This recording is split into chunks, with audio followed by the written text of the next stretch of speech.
Alright, in this lesson we're going to learn how to use shapes in Microsoft Word, and I decided to use something called the Pyramid of Success. Some of you may have heard of it. It was developed by legendary basketball coach John Wooden, and it has just a lot of excellent tips about how to not only be competitive in athletics but also to be successful in life. So what we're going to do with this assignment is going to be two parts. You're going to create the shapes and you're going to label the shapes in the first part, and you won't submit the document the first day. And then the second day we're going to do something called hyperlinks, which will allow you to link from some of these different boxes to a different part of the document, but we'll get into that tomorrow. All right, let's go ahead and get a blank screen. And this may look intimidating, but it's actually not too hard at all. These shapes are really easy to do in Word, and I bet you'll be able to find some uses for creating these shapes. All right, the first thing you want to do is let's go ahead and get our size to, let's go to 48, and we're just going to put a title, Pyramid of Success.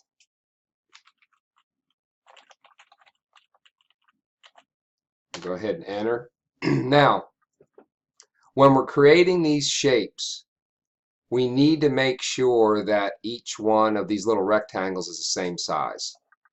So here's what we're going to do. We're going to go up here to Insert, and you're going to go where it says Shape, and go ahead and click on there. And I just want you to pick the basic rectangle, and then you're going to come out here and hold your left button down and just draw a rectangle. You'll see it's by default going to be this blue color. That's okay. All right, now if you'll go up here to where it says height and width, we're going to change that because there's a certain height and width we want. Let's make the height 1. You can just delete out that size in there. And let's make the width, let's make it 1.25. And just press enter.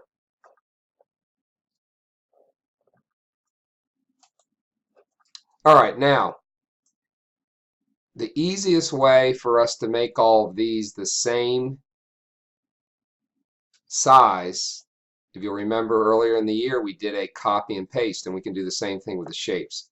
When you see these little dots around your shape, you can either right click and go to copy, or if you're like me, you like to do the Control C, as in cat.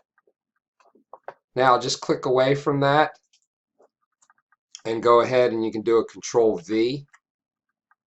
And right now we're just going to start to build our pyramid. And since that shape is still on the clipboard, we can just keep going, Control V. And we're going to go all the way down so that we have 5 rows of our pyramid. All right, after we've copied and pasted all of our rectangles here, this is what our pyramid should look like. Like I said, it's going to have 5 rows. The bottom row is going to have 5 blocks, 4, 3, 2, and 1. All right, the next thing we're going to do is I want each row to be a different color. So you can choose whichever one you want. But what we're going to do is, in order to select more than one block, we're going to hold down the Shift key with the left finger and just click each block, and now you can see all of these are selected. They've got those little sizing dots around them. All right, let's go up to Format, and here's where we can choose whatever color you want. All right, for the bottom, I think I'll choose that red. And then I'm going to go up one row, click away so that I'm just selecting. Remember, I'm holding down the Shift key.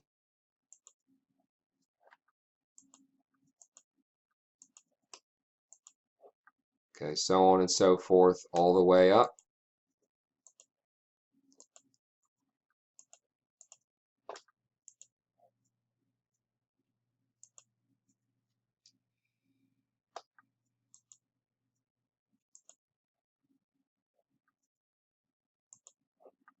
Okay, now we've got each rows a different color.